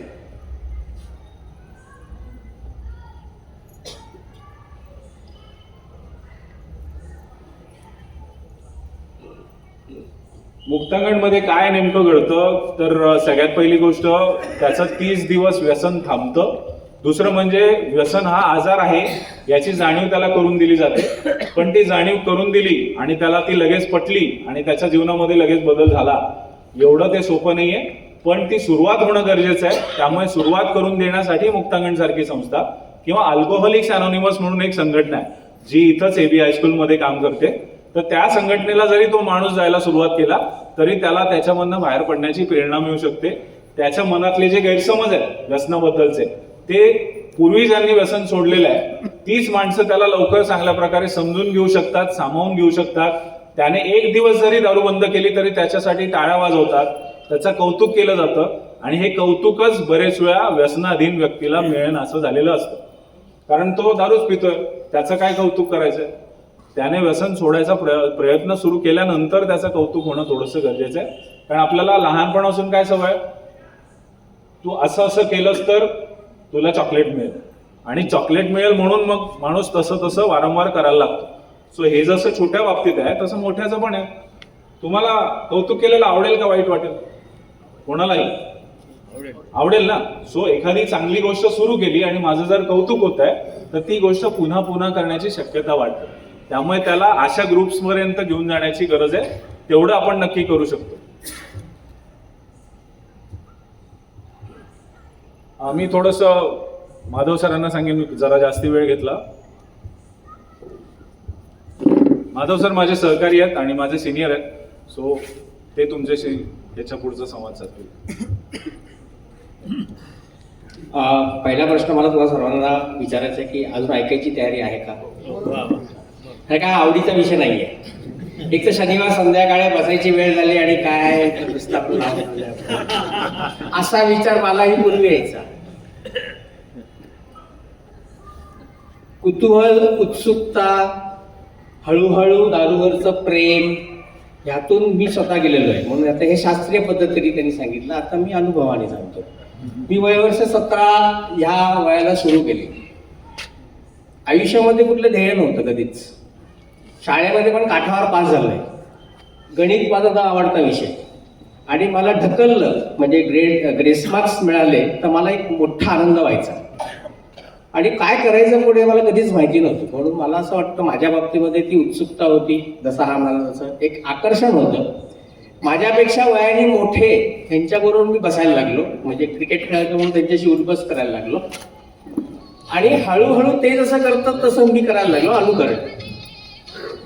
सो कधी त्याच्यात अडकलो हे कळलं नाही, कारण काय कोणी सांगून अडकत नाही ह्याच्यात. दुसरी गोष्ट, प्रत्येकाच्या डोक्यामध्ये व्यसनी माणूस म्हणजे तो रस्त्यावर पडतो ना, जो मारामारी करतो, घरामध्ये आरडाओरड करतो म्हणजे तो व्यसनी. असं नाही ना, काही लोक घरात पडत असतील. दुसरी गोष्ट, लिव्हर देशीवाल्याची वेगळी आणि स्कॉचची वेगळी अशी आहे का? नाही ना. जी डॅमेज होणार आहे ती डॅमेज होणार आहे. सो हे जे एक डोक्यामध्ये मिथ आहे ना की हे असे म्हणजे व्यसनी, हे असे नाही, अजिबात नाही. मी सोमवार ते शनिवार मरमर काम करतो, मग घेतलीचा काय फरक पडतो? विचार काही चुकीचा नसावा, पण त्याच्यामुळे अजून 6 लोक त्रासिक होणार असतील तर ते बरोबर आहे का? मी माझ्या पैशाची पितो, मी उधारी घेत नाही कोणाकडे, मी कोणाकडे घाण काही ठेवलेलं नाहीये, माझं मी करतो. मग काय फरक पडतोय तुम्हाला? प्रॉब्लेम मी नाहीये, प्रॉब्लेम तुम्ही आहात. कुठलाही व्यसनी माणूस जबाबदारी घेत नाही की मला प्रॉब्लेम आहे, म्हणून त्याला पटायला आणि पचायला की हा माझा प्रॉब्लेम आहे, त्याच्यामध्ये खूप कष्ट करायला लागतात सर्वांनाच. कारण काही शरणागती कसा पत्करणार? कुठलाही व्यसनी माणूस शरणागती पत्करत नाही की ते व्यसन मला कंट्रोल करते. एक काळ होता की मी व्यसन कंट्रोल करत होतो, आज व्यसन मला कंट्रोल करते, ही वस्तुस्थिती आहे. तर मला शरणागती पत्करल्याशिवाय गत्यंतर नाही, पण मी तात्पुरती शरणागती पत्करतो. That is called temporary. Sorry पण मी टेम्पररी म्हणतो. आदल्या दिवशी मी जास्ती घेतलेली असते, दुसऱ्या दिवशी सकाळी मी सॉरी म्हणतो, कारण की पातेल्यांचे आवाज येतात, मग मला सॉरी म्हणाला शिवाय गत्यंतर नसतं. बरोबर की नाही? हे जे आहे ना हे पोचायला, कारण काय जसं आता हा म्हणाला तसं सत्संग विवेक बुद्धीला मारा करतात विचारांवर आणि भावनांवर. मी काय करतोय मला कळत नाही. तो मी किती पितो, किती घेतो, कशी घेतो पेक्षा माझा त्याच्यावर अवलंबित्व आहे, ही वस्तुस्थिती आहे. सो मान्यतापासून स्वीकाराकडे हा प्रवास आहे. कुठली व्यक्ती ना बघा, घरामध्ये पण बघा कधी कधी ती चर्चा होते की तो मान्य करतो, हो तर काय तुम्ही म्हणताय तर ओके प्रॉब्लेम आहे, तसा मला काही प्रॉब्लेम नाही ना. गणपतीमध्ये मी बंदच करतो की हा, मी काय रोज थोडी घेतो, त्याच्यासाठी थोडीच नाही घेतो रोज रोज. मी कधीतरी घेतो, 3-3 महिने बंद पण करतो, मग मला कसा प्रॉब्लेम आहे? हे समर्थन आहे. सी डिफेन्स मेकॅनिझम आहेत ना, बचाव करायचे एक पद्धती असतात व्यक्ती माणसाच्या आणि भयंकर असतात. म्हणजे तुमचं डोकं चालणार नाही तर त्याचं डोकं भयंकर चालेल, ही वस्तुस्थिती आहे. हे मला माहिती आहे माझ्या अनुभवावरनं. सामान्य माणसाचा विचार संपतो आणि आमचा सुरू होतो. 2 पावलं पुढे असतो आम्ही. आज रात्री बसायचं असेल तर जुगाड कसा करायचा आज मला आत्ता माहिती आहे, काय कसं करता येईल. मी कोणालाही आज घरामध्ये आजारी पाडू शकतो आत्ता ह्या क्षणी. फक्त जीपे करा तुम्ही बस. बरोबर की नाही? कारण काय झालंय, जसं जसं माझा इन्कम सोर्स कमी होतो तशी तशी माझी क्वालिटी ऑफ व्यसन पण कमी कमी वेगळ्या खालच्या थराला जायला लागतं. पूर्वी मला रॉयल स्टॅग परवडत होती, आज मला देशी, आता देशी पण महाग झाली 80-90 रुपये झाले. त्याच्यावर स्प्राईट माउंटेन ड्यू घेतलं तर 100च्या वर झाली. व्हील्स वगैरे ओढायची असेल तर ते अजून झाली. विमल खायचं असेल तर अजून झाली. 150 रुपयात एका टाइमला गेले. दिवसाभरात 600 रुपये वगैरे होतात. आता हे आणायचे कुठून? म्हणून खोटं बोलायला लागतं. माणूस मूळचा चांगलाच आहे, व्यसनामुळे ते प्रॉब्लेम झालेले आहेत. कारण की तो चक्रव्यूहात आता अडकलाय. आता त्या चक्रव्यूहात तो अडकला तर बाहेर कसं पडायचं हे माहिती नाहीये. सो त्याला काही पद्धती आहे. जसं आता मानव सरांनी सांगितलं तसं की काही स्वमदत गट आहेत, कुठे मानसोपचार तज्ज्ञ आहे, कुठेतरी व्यसनमुक्ती केंद्रामध्ये जाऊन त्याला ऍडमिट करणं पण गरजेचं. मग कुठलं व्यसनमुक्ती केंद्र? तिथे माणसाला माणसासारखा वागवतात. तिथे डम्पिंग यार्ड नाही आहे व्यसनमुक्ती केंद्र म्हणजे. लक्षात घ्या, आपल्याकडे ना स्टिग्मा आहे भारतामध्ये व्यसन म्हणजे. ते परदेशात नाही आहे तसं. परदेशामध्ये व्यसनमुक्ती केंद्र नाव नसतं ना, रिहॅब असतं. ते ऐकायला बरं वाटतं. आपलं व्यसनमुक्ती केंद्र म्हणजे डाऊन मार्केट वाटतं जरा. गॉन केस. हा, हे बघण्याचा दृष्टिकोनच खूप वेगळा आहे समाजामध्ये इकडे. मग त्याच्यामुळे प्रॉब्लेम होतो. बरेचसे कंपनीमधले किंवा ऑफिसमधले बॉस सपोर्टच करतील असं नाही ना. काही ठिकाणी मदत करतात, काही ठिकाणी नाही करत. आता त्याला मदत पाहिजे आहे हे थोडं आपण पण ओळखून घेणं खूप गरजेचं आहे. दुसरी गोष्ट, प्रत्येकाच्या ना सामान्य माणूस घ्या, व्यसन करणारा माणूस घ्या, त्याच्यामध्ये एक स्वभाव दोष आहे. व्यसन केल्याने ते उफाळून वर येतात. खास करून अहंकार, इगो, की आय एम द बेस्ट. जगातली सगळी अक्कल मला आहे, तुम्हाला नाही. हो, म्हणजे माझ्या आजूबाजूला नुकसान होतंय, वस्तू जायला लागल्या, लोक माझ्यापासून जायला लागले, नोकरीवर मला मेमो मिळतोय, तरी मला वाटतं की दारू किंवा कुठलंही व्यसन माझा प्रॉब्लेमच नाहीये. म्हणजे हाच मोठा प्रॉब्लेम आहे की. म्हणजे त्याला मदतीची गरज आहे. He is not a pain, he is going through pain. तो त्रास नाहीये, तो त्रासातून चालला आहे हे लक्षात घेणं खूप गरजेचं आहे. सो हे मला कळायला खूप वेळ लागला. माझ्या आयुष्यातली 18 वर्षे मी व्यसनात घालवली आहेत. ठरवून मी केलं नव्हतं, पण केलं, मजा आली. कधी त्या दारूच्या प्रेमात पडलो कळलं नाही मला. आणि नंतर ती माझी गरज झाली. तो प्रवास होता, मजा टू गरज. आणि नाही म्हटलं की बंडखोरी करायची. बघा, व्यसन करणाऱ्या माणसाला तुम्ही सूचना दिल्या तर तो ऐकत नाही, सुझाव दिला की तो ऐकतो. कारण की त्याला इन्स्ट्रक्शन नको असतात, त्याला सजेशन्स पाहिजे असतात. जे आम्ही मुक्तांगणमध्ये करतो तेच करतो. तुम्ही जे घरी सांगता की दारू पिऊ नको, ते पण आम्ही मुक्तांगणला पण सांगतो. पद्धत वेगळी आहे फक्त. ते लेक्चर वाटतं, आमचं प्रवचन वाटतं. फरक एवढाच आहे.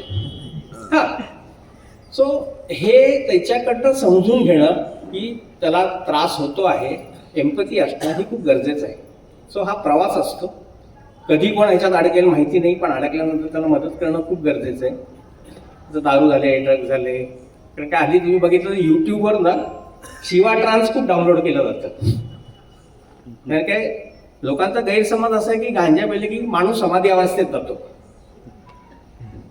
समाधी अवस्थेत जाण्यासाठी वेगळे प्रकार आहेत ना, अध्यात्म वगैरे, असं नाही ना. पण तो जातो, तर तेव्हा ती गाणी ऐकतो ट्रान्स वगैरे, की तो एकदम वेगळ्या जगात असतो, वास्तवाशी नसतो. तो वास्तवापासून लांब जाण्यासाठी किंवा पळवाटा शोधण्यासाठी माणूस व्यसनात अडकतो. आणि हे गॅजेट्स वगैरे झाले ते पण आता असेच झालेत की मला इंटरॅक्शन्स कमी झालेत आणि मी माझ्या दुनियेत असतो. सो त्याच्यामध्ये डिप्रेशन वाढतंय, अँझायटी वाढते. सो हे कळायला मला जेव्हा 18 वर्षाला आल्यानंतर मी जेव्हा व्यसनमुक्ती केंद्रात गेलो तर मी नुसता राहिलो.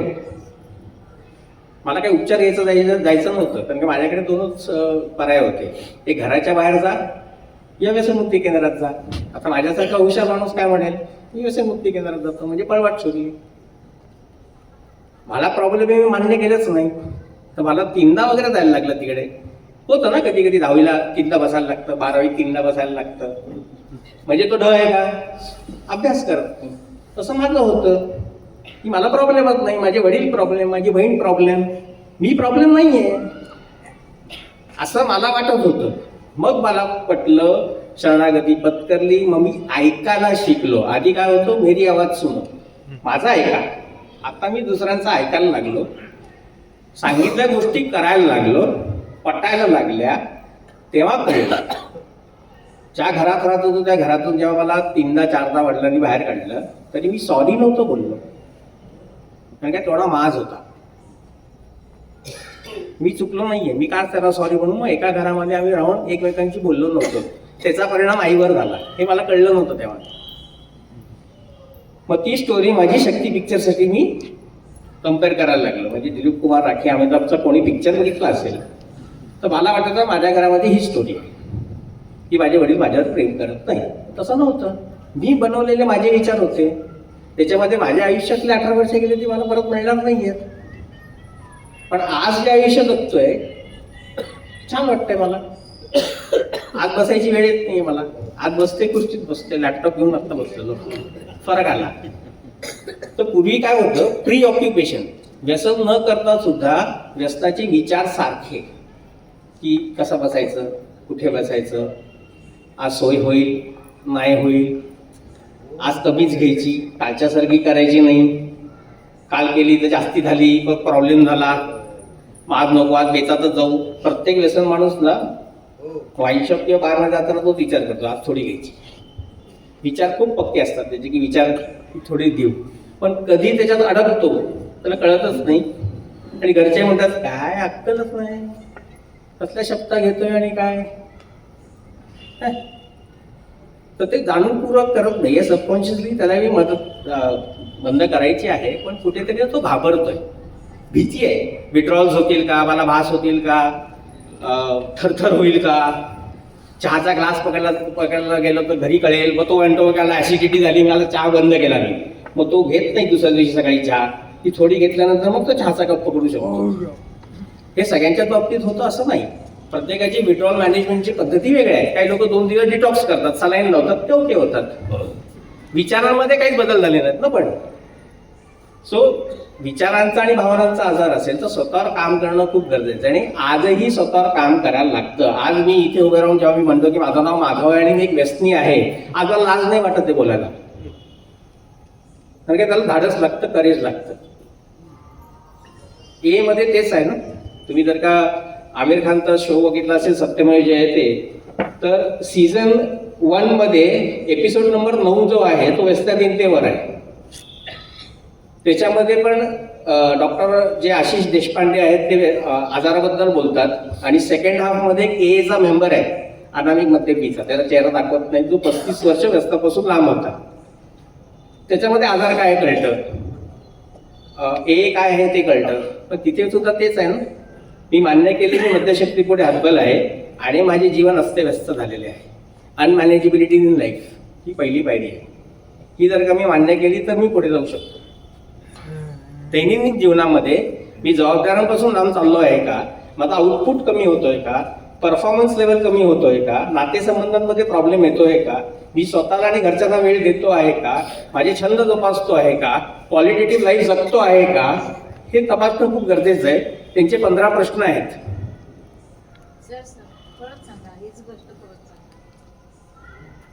मी दैनंदिन जीवनामध्ये जबाबदाऱ्यांपासून लांब जातोय का, मी स्वतःला वेळ देतोय का, घरच्यांना वेळ देतो आहे का, मी माझे आउटपुट परफॉर्मन्स कामामध्ये व्यवस्थित देतोय का, डोळे लाल घेऊन ऑफिसमध्ये जातोय आणि भदाभदा मी परफ्यूम मारून जातोय की समोरच्याला वास येऊ नये.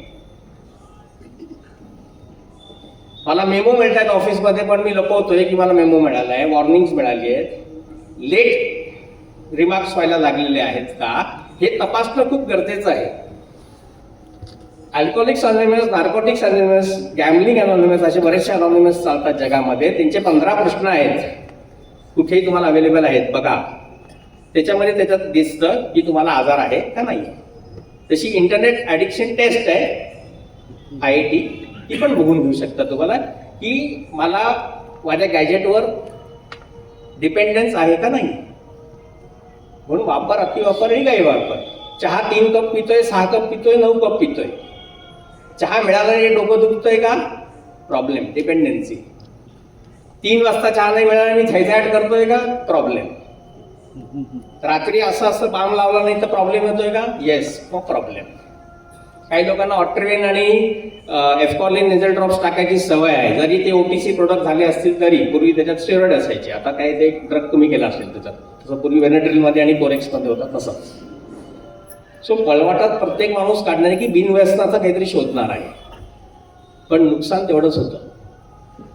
आणि समर्थन करायला तेवढा माणूस हुशार असतो की वाईन इज नॉट अल्कोहॉल. पण मी 2-2 बाटल्या वाईन पित असेल तर आणि कुठला डॉक्टर इथे बसलेले आहेत, कोणी प्रिस्क्राईब करणार आहे का की आज रेड लेबल घ्या, 1 नंबर जेवण जाते असं देणार आहे का? 30 ml तिथे बसलेले आहे, देणार आहे का लिहून? कोणी नाही देत. डॉक्टर बँडीचं नाव डॉक्टर आहे म्हणल्यावर काय डॉक्टर प्रिस्क्राईब नाही करत सर्दी खोकल्याला घ्या म्हणून गरम पाण्यात घेऊन 2 चमचे. हे मी बनवलेलं माझ्यासाठीचं समर्थन आहे, बरोबर नाही? ह्या विचारांमुळेच नुकसान होत आहे. करून बघूया, डर के आगे जीत आहे वगैरे, ते त्याला पैसे मिळतात हो तिकडे ती ऍड करायला. आपल्याला कोण देणार आहे? आपल्या दाता आहेत, मिळत नाहीयेत. आणि मायनसमध्ये जर का एखाद्या व्यक्तीला व्यसन आहे आणि त्याला 40,000 रुपये पगार आहे तर तो मायनस का जातो शेवटच्या 10 दिवसामध्ये? का घरच्यातून घेतो, का इकडनं घेतो, का पत्नीकडनं घेतो? म्हणजे प्रॉब्लेम आहे. हे डोकावून बघणं खूप गरजेचं आहे. हे डोकावायला जेव्हा मला सुरुवात झाली तेव्हा माझा साक्षात्कार घडला. म्हणून आज उभा राहतोय. तत्वज्ञान मी शिकायला इथे कोण नाही, मी एक्सपर्ट नाही. आज माझ्यामध्ये आणि त्या पहिल्या घोटामध्ये फक्त एक अंतर आहे, एवढंच. सर, इंटरनेट म्हणजे काय म्हटलं? IAD इंटरनेट ॲडिक्शन टेस्ट नावाची एक आहे, इंटरनेटवरच आहे.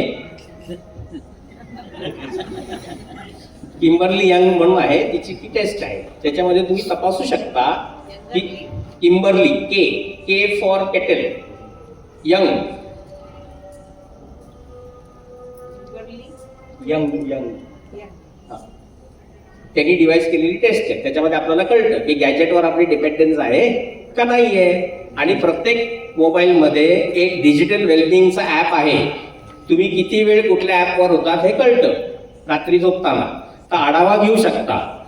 सेल्फ रेग्युलेशन ह्याच्यासाठी चालतं, दारूमध्ये किंवा ड्रग्जमध्ये नाही चालत. की आज मी थोडीशीच घेईन, आज कमीच करीन, पूर्वी 12 पेक पितो तो आज 2च पेक पितो, ते नाही होत. टेपरिंग डाऊनची सिस्टम अमेरिकेत आहे, आपल्याकडे नाही आहे. आपल्याकडे डायरेक्ट ऍडमिट करतात. सो आधी मला गरज आहे की नाही ते बघा. आणि घरचे सांगत असतील तर घरच्यांना पुढचं पिक्चर दिसतंय, आपल्याला ते दिसायचं नाहीये किंवा बघायचं नाहीये. म्हणून ते म्हणतात की आम्ही पण जास्ती पावसाळे बघितले तुमच्यापेक्षा. हे का म्हणतात? तर काय त्यांना माहिती आहे पुढे काय होणार आहे. बऱ्याच ठिकाणी आपल्या देशामध्ये एक प्रॉब्लेम अजून एक आहे की व्यसन करणाऱ्या माणसाचं लग्न लावून देतात. म्हणजे आता लग्न झालं तर सुधरेल, त्यांना त्याची जबाबदारी घेता येत नाही. आता तिची जबाबदारी घेतली, आता तिची पण घ्यायची आणि ती माझ्या आयुष्यात आहेच. आणि तिच्यावरचं प्रेम पहिलं आहे आणि पहिलं प्रेम कोणाला विसरता येत नाही. किती प्रॉब्लेम आता सांगा बघू. मग लग्नानंतर सुरू केली का आधीपासूनच घेत होता? किती घोटाळे होतात.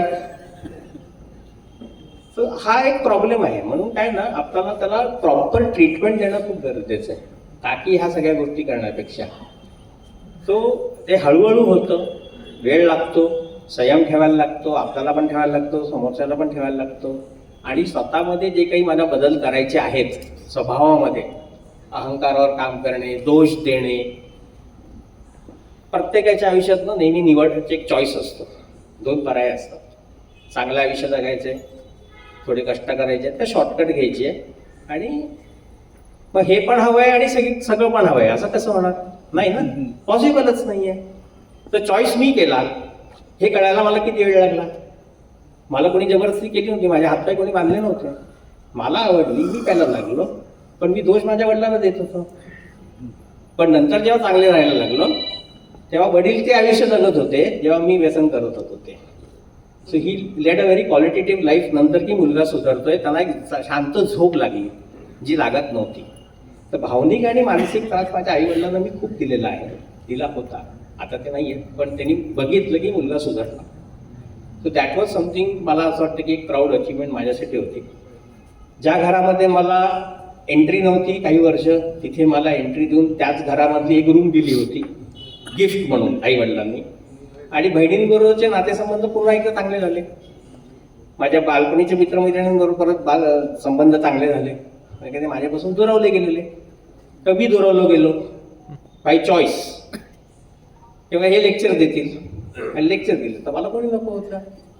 तर ह्या सगळ्या गोष्टी कळायला समजायला वेळ लागला ना, कारण काय त्या सबस्टन्सनी मला एवढं ओव्हरपॉवर करून ठेवलेलं की माझी बुद्धी चाले ना.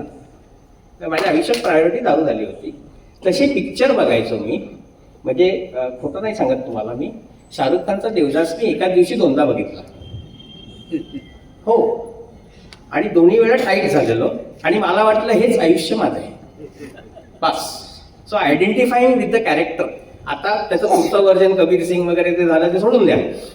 ती व्यक्ती त्याची स्टोरी आयडेंटिफिकेशन त्या कॅरेक्टरमध्ये शोधतो. आशिकी 2 नुसतं गाण्यांसाठी नाही चालला, त्याच्यामध्ये स्वर्णा गोडकाची पण ऍड झाली आणि शेवटी त्यांनी जीव दिला, सुसाईड करतो, बरोबर की नाही? That is cowardice. म्हणजे वस्तुस्थितीला समोर न जाता सगळे प्रश्न एकदमच सुटले, आता मी गेलो ना म्हणजे सगळं सॉल्व्ह, असं नाहीये ना ते. सो हे कळायला वेळ लागतो. हे कधी कळतं जेव्हा आपण सेन मध्ये असतो, सतत विकृती चालवत असतो, आपलं डोकं चालवत नाही, हे लॉक करतो आणि चावी स्वतःकडे न देता समोरच्याकडे देतो. Power greater than us will restore us to sanity, असं ए मधली दुसरी पायरी आहे. माझ्यापेक्षा एक उच्च शक्ती म्हणजे कोण? माझे काउन्सिलर असतील आणि कोणतरी असतील, ते मला हे मार्ग दाखवतील, त्यांना मी माझा डिसिजन घ्यायला सुपूर्द करतो. हे करायला लागलो तेव्हा गाडी थोडीफार रुळावर आली असं मला वाटतं, आणि कुठेतरी आज तुमच्यासमोर उभे राहून मी बोलू शकलो आणि तुम्ही ऐकून घेतलं, सहन केलं, त्याच्याबद्दल तुमचे खूप खूप आभार आणि थँक्यू. तुम्हाला काही प्रश्न असतील मन मोकळेपणाने बिनधास्त विचारू शकता. जेवढं मला पॉसिबल आहे, जेवढं मला कळतं त्याचं उत्तर मी द्यायला प्रयत्न करीन. आणि एक महत्वाची गोष्ट आहे, तिकडे तुम्ही निकोटीनची स्लाइड बघितली होती. बऱ्याच लोकांच्या बाबतीमध्ये जरी दारू बंद झाली, कुठलं व्यसन बंद झालं, थोडीशी चिमूटभर तंबाखू किंवा गुटखा खाऊन सुरू करतात आणि परत दारूकडे वळतात. बेसिकली निकोटीन आणि gutkha are the gateway drugs which take you ahead. तर ते बंद असेल तर मग काहीच प्रॉब्लेम नसतो. तर ते कधी कधी तो सेल्फ टॉक स्वगत कसं सुरू होतं की सगळंच बंद केलं तर मग आयुष्यात उपयोग काय? ते काय यार असं काय नाही, तंबाखू पण नाही खायची आणि काय कोणी येते जे व्याख्यान काय देते हे खाऊ नका. खाल्लं नाही तर फायदे आहेत, आम्ही म्हणतच नाही की खाऊ नका, तर काय करा. सो आणि तंबाखू खात नाही पण पान मसाला खातो. इट इज लाईक विस्की बंद केली आणि वाईन सुरू केली. सो हे जे जस्टिफिकेशन हे काही न पटण्यासारखे आहेत. आणि तुम्ही आर्थिक दृष्ट्या सिरियसली सांगता, कधीतरी बसून ना जे इथे RD विमल किंवा असे कोण काही खात असतील किंवा खरा खात असतील किंवा 120-300 मावा खात असतील, त्यांनी कधीतरी कॅल्क्युलेट करा की निकोटीनवर आपला खर्च किती होतो. गोल्डफ्लेक छोटी मोठी घ्या, गुडाम गरम घ्या, काही घ्या, फक्त कॅल्क्युलेट करा. आणि चहा बरोबर, ते कॉम्बिनेशन आहे. चहा आणि 2 कश जब मिल बैठे तो यार, त्याची पण ऍडचे पैसे मिळतात त्यांना. सो सी वेब सिरीज बघताना किंवा कुठले बघताना ना मला असं कधीतरी वाटू शकतं यार काय आयुष्य चाललंय यार याचं. मग प्रत्येक एपिसोडचे प्रत्येक परफॉर्म करणारे त्याला पैसे मिळत आहे, बरोबर की नाही? ते कांट बी माय लाईफ. मला नाही जमत आहे, मी थोडीशी पिऊ शकत नाही, मला माहिती आहे मी नाही पिऊ शकत. मला दिलेलं वरदान की थोडी थोडी पी बाबा, मी आधीच पिऊन घेतली, प्रॉब्लेम माझा आहे. ती तिकडे चांगली आहे दारू, मी इकडे माझा चांगला आहे ना. मी क्रॉस करून तिकडे गेलो की प्रॉब्लेम आहे. वो बुलाती है मैं जाता हूं. आनंदात पण बोलवणार आहे, दुःखात पण बोलवणार आहे, इंडिया वर्ल्ड कप जिंकणार आहे, ती बोलवणारच आहे, तिचं काम आहे. मी जायचं की नाही मी ठरवायचं आहे. आणि मी गेलो तर कितीला परवडणार आहे मला? म्हणजे आर्थिक, सामाजिक, मानसिक, भावनिक, कौटुंबिक परवडणारातला आहे का? नाही. आज मुक्तांगणला रिप्रेझेंट करून एवढा विश्वासाने आम्हाला दोघांना मुक्ता मॅडमनी पाठवला, याचा काही संबंध नाही, दारू पेलेलो नाहीये, म्हणजे वाईट केलंच असं म्हणून म्हणत नाही. लेकिन जो पीते हैं उनको मालूम है क्या दर्द होता है.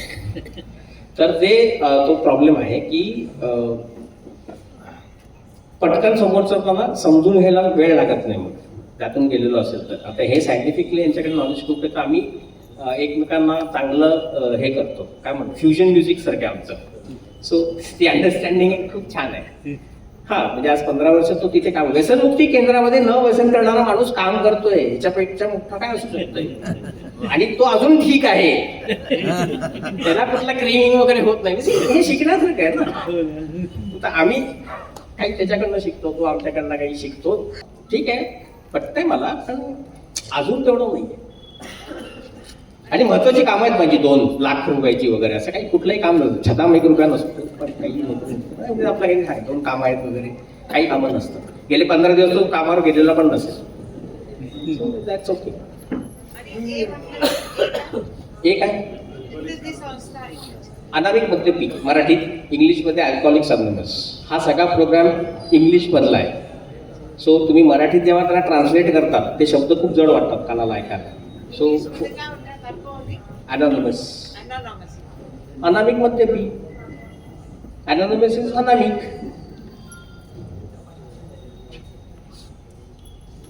तर मुक्तांगणची उपचार पद्धती कशी आहे? राज्यामध्ये? गुजरातला आहे, गुजरात, बिहारला ट्राय केली होती, जमली नाही, देशी चालू केली त्यांनी. त्यांचा ब्रँड विकला ना त्यांनी. हो, होम डिलिव्हरी आहे. म्हणून मी म्हटलं बॅन वर नाही करत कधी, कारण का बंडखोरी स्वभाव आहे ना आपला. मुक्तांगणचे उपचार पद्धती 30 दिवसाचा कार्यक्रम आहे हा. बुधवारी ऍडमिशन होतात आणि शुक्रवारी डिस्चार्ज होतात, 30 दिवस. ओके, सगळ्या व्यसनांसाठी सगळ्या व्यसनांसाठी. आता आमच्याकडे वयवर्ष 16 ते 20 मध्ये एक 6-7 ऑनलाईन गॅमलिंग आणि ऑनलाईन गेमिंगसाठी ऍडमिट पण आहेत मुलं, ज्यांनी 25-50 लाख, 1.25 करोड वगैरे असे घालून बसलेले आहेत. आणि सीबीटी पण होते. Cognitive behaviour therapy, we include everything. आपण सुरुवात केली REBTने, रॅशनल इमोटिव्ह बिहेवियर थेरपी आणि गार्जियन प्रिन्सिपल्सनी केली. मग AAचं इन्क्लुजन करायला लागलो. सीबीटी म्हणजे काय? फक्त नाव माहिती. कॉग्निटिव्ह बिहेवियर थेरपी तुम्ही गुगलवर सर्च केलात तर कळेल. NLP पण आहे, न्यूरो लिंग्विस्टिक प्रोग्रामिंग पण आहे, ती पण एक आहे. तुम्ही ब्रेनला जसे सूचना देता तशी तुम्ही कृती करता. हॅलो हे जे अफर्मेशन्स आहेत. सर, एक प्रश्न आहे. हा, आता सध्या लहान मुलांमध्ये मोबाईलचं ॲडिक्शन खूप वाढलेलं आहे. हो, तर त्या संदर्भात आपण काय सुचवाल की कशा पद्धतीने ते कमी करता येऊ शकतं बुवा? त्याच्यासाठी पालकांनी काही गरज वाटली तर प्रोफेशनल हेल्प घ्यावी. आधी पालकांनी त्यांचा मोबाईल युसेज किती वेळ आहे ते बघावा, मग मुलांना सांगावं. नाही, लीड फ्रॉम द फ्रंट असतं ना. आधी मी करायला पाहिजे, मग मी समोरच्याला सांगू शकतो. तर मी किती वेळ वापरतोय हे मी आधी बघितलं पाहिजे, मग त्यांनी किंवा तिने किती वेळ वापरला पाहिजे हे बघितलं पाहिजे. आणि सेल्फ रेग्युलेशनवर होतं. मोबाईल जप्त करणं हा सोल्युशनच नाही. किती वेळ वापरावा, त्याच्याऐवजी काय करावं, आपल्याकडे ऑप्शन्स पाहिजे. जेव्हा आजच्या युगामध्ये त्यांचे काही दोष नाहीये ना, आज डिजिटल युगामध्ये त्यांचा जन्मात आलाय, त्यांचा फॉल्ट नाही येतो. सो तुमच्याकडे काय पर्याय तुम्ही सुचवू शकता. तू मोबाईल नको वापर, 2 तास काय करणार आहेस, वाचन करणार आहेस का, आणि काय करणार आहेस. आपल्याकडे ऑप्शन्स रेडी पाहिजेत त्यांना कन्व्हिन्स करायला की तू मोबाईल आता नको वापरू. किंवा घरातले एक नियम करा, जेवताना मोबाईल एका साईडला ठेवा पुढचे 20 मिनिटं. काही युरोपियन रेस्टॉरंट्समध्ये ना फुटफॉल कमी होतं, तुम्ही मोबाईल घेऊन खात असाल तर ते लोक मोबाईल जमा करायला लावतात आणि ते तुम्हाला मग डिस्काउंट देतात. जसं 11 ते 6 हॅपी आवर्स कसे असतात, ते 20% डिस्काउंट. हा वाच, चष्मा नसल्यामुळे तो वाच. अध्यात्माचे धडे व्यसनी लोकांना दिले तर उपयोग होईल काय? होऊ शकतं. कोणाला काय उपयोगी पडेल हे सांगता येत नाही. कोणाला आर्ट ऑफ लिव्हिंग पडू शकतो, कोणाला तरी 2 वाक्य आज समजा ऐकली त्याची आमची कोणाची आणि एकदम साक्षात्कार घडला. यू नेव्हर नो, काही होऊ शकतं. कधी कोणाला काय टर्निंग पॉईंट होईल, तो हिट झाला पाहिजे फक्त. हे सांगायचा मुद्दा काय, अध्यात्माचे धडे जर सुरुवातीपासून असले तर तो ह्या मार्गाला जाऊ शकत नाही, हे सांगायचं आहे. ओके, असू शकतं. म्हणजे माझे वडील स्वतः पूजा करायचे, पण त्यांना कधी वाटलं होतं काय हे. चल, ओके, थँक्यू.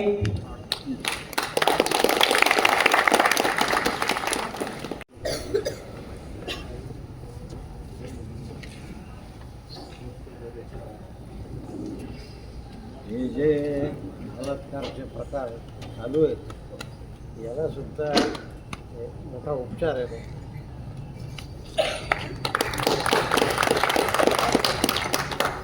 आजच्या आपल्या दोन्ही वक्त्यांनी समाजात असलेली विविध प्रकारची व्यसनाधीनता, आपल्याला दारू, गांजा, सिगारेट, तंबाखू एवढंच माहीत होतं, परंतु मोबाईलचं व्यसन, चहाचं व्यसन, ते रात्री नाकात ड्रॉप टाकण्याचं व्यसन, कोणाला अमृतांजनचं व्यसन, ह्या सुद्धा नव्या गोष्टी आपल्याला आज कळल्या. त्यांनी त्याचे होणारे दुष्परिणाम, त्यातून बाहेर कसं पडलं पाहिजे याचं खूप विस्तृत विवेचन दोघांनीही केलंय. एका व्यक्तींनी त्यांच्या स्वतःच्या अनुभवातून ते बाहेर कसे पडले आणि आपणही त्यातून असं असेल तर बाहेर कसं पडावं हे खूप सुंदर रीतीने आपल्याला सगळ्यांना समजावून सांगितलं. वाचनालयातर्फे मी दोन्ही वक्त्यांचे, आपण उपस्थित श्रोत्यांचे मनपूर्वक आभार मानतो.